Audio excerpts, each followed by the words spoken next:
कोई व्यक्ति का हम निंदा करते हैं ना तो उसका पाप हमारे माथे चढ़ता चले जाता है। निंदा करने वाला, जिसकी हम निंदा कर रहे हैं उसका पाप। एक कथा पहले कही थी, आप लोगों के स्मरण में होगा।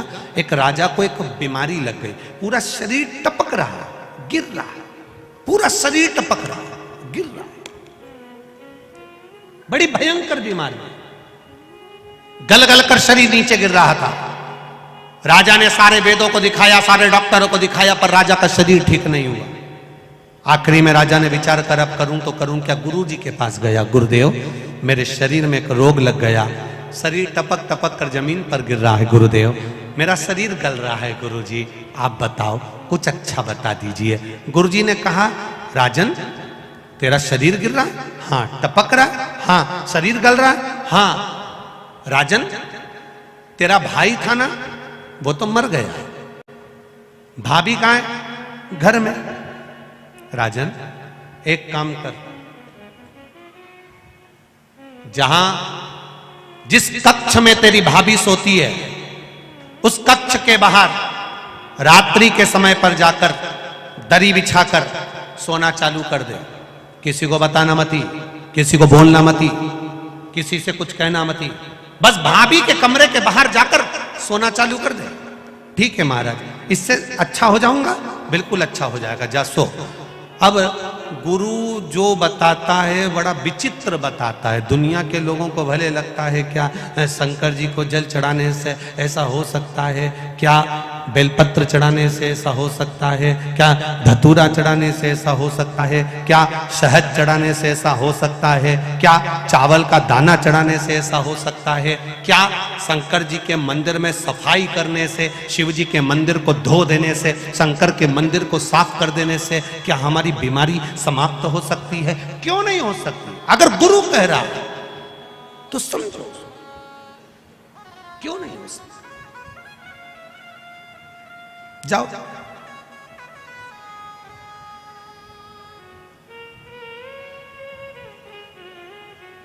अब भाभी के कमरे के बाहर राजा सोने लगा। 15 दिन निकले, 16वें दिन एक दासी ने, एक नौकरानी ने, एक सेविका ने देख लिया। उसने दूसरी दासी से कहा, वो राजा कितना खोड़ला है, भाभी के कमरे में जाके सोता है, बेचारे उसका पति मर गया, उसके कमरे में जाकर सोता है। भाई मर गया और राजा भाभी के कमरे में जाकर सो रहा है। एक दासी ने दूसरी से कहा, दूसरी ने तीसरी से कहा, तीसरी ने चौथी से कहा, चौथी ने पांचवी से कहा। बात पूरे नगर में फैल गई। लोग राजा को गालियां देने लगे, अपशब्द कहने लगे, ताना देने लगे, आड़ा टेढ़ा कहने लगे, कोसने लगे, खूब अपशब्द कहने लगे। राजा धीरे धीरे धीरे धीरे राजा का शरीर अच्छा होते चले गया। राजा का शरीर ठीक होते होते चला गया। राजा एक नारियल लेकर, श्रीफल लेकर गुरुजी के पास पहुंच गया।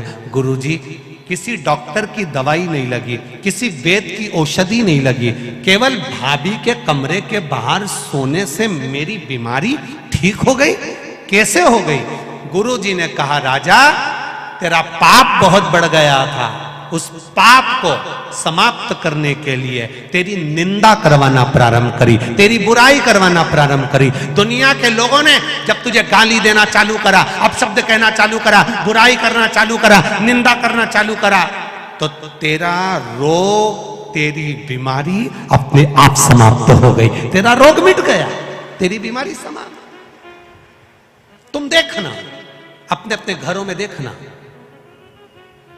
बहू का घुटना दुख है, बहू की कमर दुख है, बहू की पीठ दुख है, बहू का सिर दुख है, बहू का हाथ दुख है, बहू का पांव दुख है, और 70 साल 80 साल